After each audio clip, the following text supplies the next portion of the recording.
If you buy instant noodles, throw them out immediately. Here's the reason why.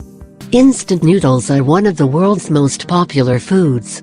It's been estimated that about 95 billion servings of instant noodles are eaten around the world each year.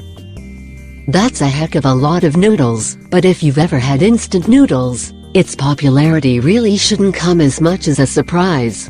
They're cheap, they have an incredibly long shelf life, they're easy to make, and they are delicious, with so many different flavors available.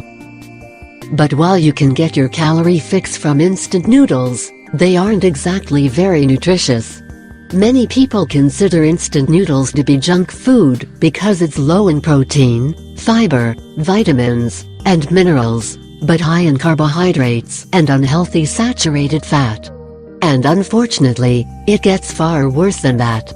Apparently, these noodles can increase the risk of heart disease and stroke because they contain tertiary butyrylhydroquinone, TBHQ.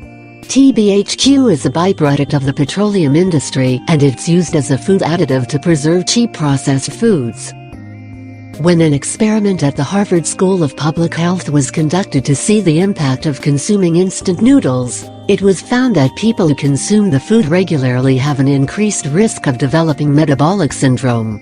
This happened regardless if the person exercised or ate an otherwise balanced diet. People with metabolic syndrome have health problems such as 1.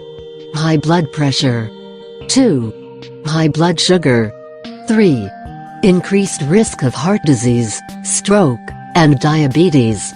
Dr. Hyun Shin, co-author of the study, did add this: that doesn't mean that every single person is going to respond the same way, but the piece to keep in mind is that it's not a healthy product, and it is a processed food.